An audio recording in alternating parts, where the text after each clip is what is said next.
Hello everyone. इस video से मैं जेंगो का कोर्स शुरू करने वाला हूं, जिसमें कि मैं आपको सिखाऊंगा जेंगो का यूज करके एक वेब एप्लीकेशन कैसे बनाते हैं। इस वीडियो में हम जेंगो के बारे में जानेंगे कि जेंगो क्या होती है और जेंगो को यूज करने के बेनिफिट्स क्या क्या होते हैं और जेंगो के फीचर्स क्या क्या हैं। और उसके बाद हम ORM के बारे में जानेंगे कि ऑब्जेक्ट रिलेशन मैपिंग क्या होती है। और लास्ट में हम देखेंगे कि इस कोर्स के लिए हमारी मिनिमम रिक्वायरमेंट्स क्या क्या हैं। सबसे पहले देखते हैं कि जेंगो होती क्या है। जेंगो पाइथन का काफ़ी पावरफुल फ्रेमवर्क है, जिसका यूज करके हम काफ़ी बड़े बड़े और कॉम्प्लेक्स प्रोजेक्ट को काफ़ी कम समय में और बड़ी ही आसानी से बना सकते हैं। वेब एप्लीकेशन और वेब फ्रेमवर्क को एक्सप्लेन करने के लिए मैंने ऑलरेडी वीडियो बना रखी है, जिसमें कि मैंने इन दोनों को काफ़ी अच्छे से एक्सप्लेन किया है। आपको वीडियोज के लिंक डिस्क्रिप्शन में मिल जाएंगे, वहां से आप देख सकते हैं। सबसे पहले आपके दिमाग में क्वेश्चन आएगा कि हम जेंगो क्यों ही यूज करें, हमें जेंगो यूज क्यों करनी चाहिए। उसको देखने के लिए मैं जेंगो की ऑफिशियल वेबसाइट पे आ गया हूँ। और जैसे कि इन्होंने खुद लिख रखा है कि जेंगो का यूज करके हम काफ़ी अच्छे वेब एप्लीकेशन बहुत ही जल्दी और बहुत ही कम कोड में बना सकते हैं। और यहाँ पर आप इसकी डेफिनेशन भी देख सकते हैं कि जेंगो क्या होती है, हमें जेंगो क्यों यूज करनी चाहिए। उसको देखने के लिए अब हम एक एक करके इन पॉइंट्स को डिस्कस करेंगे। सबसे पहले पॉइंट आता है कि जेंगो का यूज करके हम किसी भी प्रोजेक्ट को काफ़ी कम समय में बना सकते हैं। फिर आता है कि जेंगो जो है वो फुली लोडेड है, मतलब कि जैसे ही आप जेंगो को इंस्टॉल करेंगे तो किसी भी वेब एप्लीकेशन के जो कॉमन टास्क होते हैं उनके लिए आपको कोड लिखने की जरूरत ही नहीं पड़ेगी, जैसे कि ऑथेंटिकेशन, कंटेंट एडमिनिस्ट्रेशन और यूआरएल का मैप करना। और काफ़ी ऐसे टास्क होते हैं जो कि जेंगो ऑलरेडी उनको करके देता है। और इसके साथ ही जेंगो हमारा काफ़ी सिक्योर है। तो जैसे कि आपने सुना होगा, काफ़ी साइट्स पर जो हैकर्स जो अटैक करते हैं वो यूज करते हैं एसक्यूएल इंजेक्शन का, क्रॉस साइट स्क्रिप्टिंग का, या फिर CSRF का, जो कि होती है क्रॉस साइट रिक्वेस्ट फॉरजरी या फिर क्लिक जैकिंग। अगर आप जेंगो का यूज करते हैं तो आपको इन सब चीज़ों के बारे में सोचने की भी जरूरत नहीं है, क्योंकि जेंगो ये सब कुछ ऑलरेडी हैंडल कर लेता है। फिर इसके बाद आता है स्केलेबिलिटी। जेंगो काफ़ी स्केलेबल है। अगर आप फ्यूचर में अपनी साइट में कोई भी नया फीचर ऐड करना चाहते हैं तो जेंगो में किसी भी फीचर को ऐड करना काफ़ी आसान है। फिर आता है वर्सेटिलिटी। तो आज के समय में काफ़ी बड़ी बड़ी कंपनीज और गवर्नमेंट भी जेंगो का यूज कर रहे हैं, और जेंगो की जो कम्युनिटी है वो काफ़ी बड़ी है। तो अगर आपको फ्यूचर में कोई भी प्रॉब्लम आती है और आप गूगल पे सर्च करते हैं तो आपको इसके आंसर डायरेक्टली मिल जाएंगे। अगर आप जेंगो के बारे में और भी जानना चाहते हैं तो मैं आपको रिकमेंड करूंगा कि आप एक बार जेंगो की ऑफिशियल वेबसाइट जरूर विजिट करें। और मैंने अब तक जितने भी डॉक्यूमेंटेशन पढ़े हैं उनमें से जेंगो का डॉक्यूमेंटेशन जो है वो बेस्ट डॉक्यूमेंटेशन है। तो आप एक बार जेंगो का डॉक्यूमेंटेशन जरूर चेक करें। अब हम देखते हैं कि जेंगो हमें क्या क्या फीचर्स प्रोवाइड कराता है। सबसे पहला और मोस्ट इंपॉर्टेंट जेंगो का फीचर जो होता है वो होता है ऑब्जेक्ट रिलेशनल मैपिंग, जिसे कि कॉमनली हम ORM बोलते हैं। तो ORM होता क्या है, इसमें हमारी दो चीजें होती हैं। पहले तो होता है एक ऑब्जेक्ट और दूसरा होता है रिलेशनल।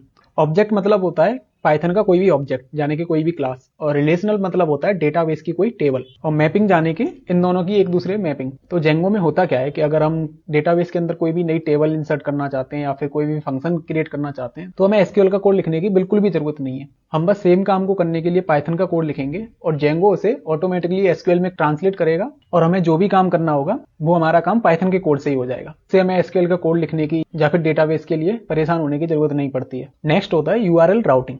यूआरएल राउटिंग क्या होता है कि जब भी हम अपनी वेबसाइट के यूआरएल में कुछ भी टाइप करेंगे तो क्या एड्रेस टाइप करने पर क्या चीज़ हमें डिस्प्ले होनी चाहिए, उस सबको हैंडल करने के लिए ये यूआरएल राउटिंग होती है।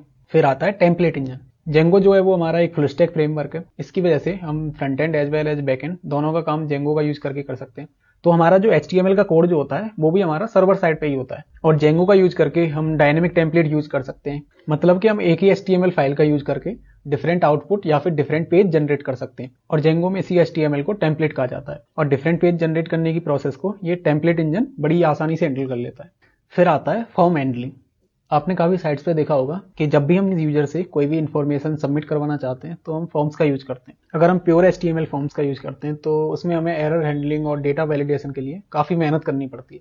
लेकिन इसी मेहनत से बचने के लिए जेंगो हमें एक फॉर्म्स की लाइब्रेरी प्रोवाइड करता है, जिसकी वजह से ये फॉर्म्स और डेटा को हैंडल करने का काम काफ़ी आसान हो जाता है। फिर आता है एडमिन इंटरफेस। जेंगो के पास खुद का एक बिल्ट इन एडमिन पोर्टल होता है, जिसका यूज करके हम डेटाबेस के अंदर कोई भी नया रिकॉर्ड ऐड कर सकते हैं, अपडेट कर सकते हैं, डिलीट कर सकते हैं। मतलब कि डेटाबेस के जो भी ऑपरेशन होते हैं वो हम इस एडमिन पोर्टल पर बड़ी ही आसानी से कर सकते हैं।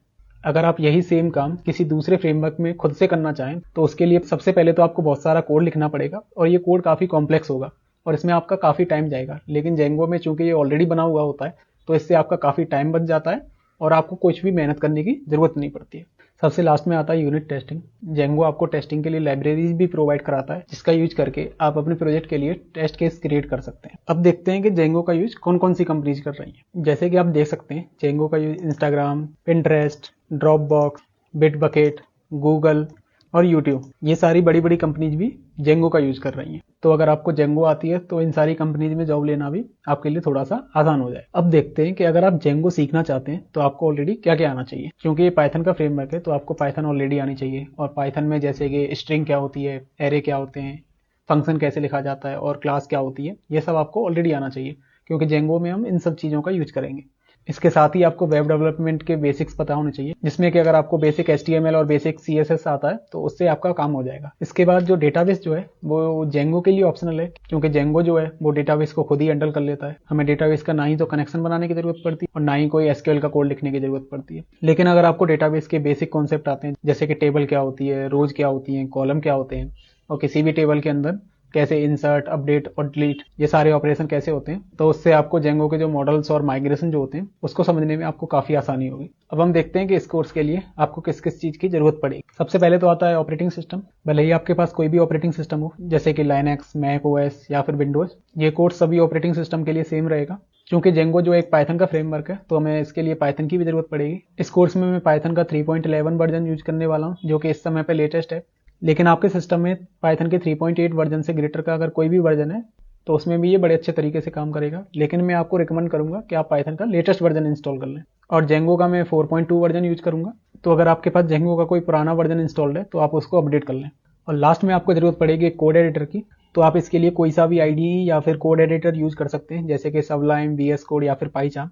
लेकिन मैं इसमें VS कोड का यूज करूंगा। और इसी के साथ आज की वीडियो में हमने जेंगो क्या होती है, उसके क्या क्या बेनिफिट हैं और उसके क्या क्या फीचर्स होते हैं, इसके बारे में जाना। और ORM जाने के ऑब्जेक्ट रिलेशनल मैपिंग क्या होती है उसके बारे में जाना। और हमने जेंगो के लिए उसकी सॉफ्टवेयर रिक्वायरमेंट्स क्या क्या होती हैं, इस सब के बारे में जाना। अगली वीडियो में मैं आपको बताऊंगा कि जेंगो को कैसे इंस्टॉल किया जाता है और उसका वर्चुअल एनवायरनमेंट कैसे सेटअप करते हैं, और उसके बाद जेंगो का सर्वर कैसे रन किया जाता है। आपको ये वीडियो कैसी लगी कमेंट करके जरूर बताएं। अगर वीडियो अच्छी लगी हो तो वीडियो को लाइक, कमेंट एंड शेयर जरूर करें, और चैनल को सब्सक्राइब करके बेल आइकन जरूर प्रेस कर दें, ताकि जैसे ही मैं इसका अगला पार्ट अपलोड करूं आपको इसकी नोटिफिकेशन मिल जाए।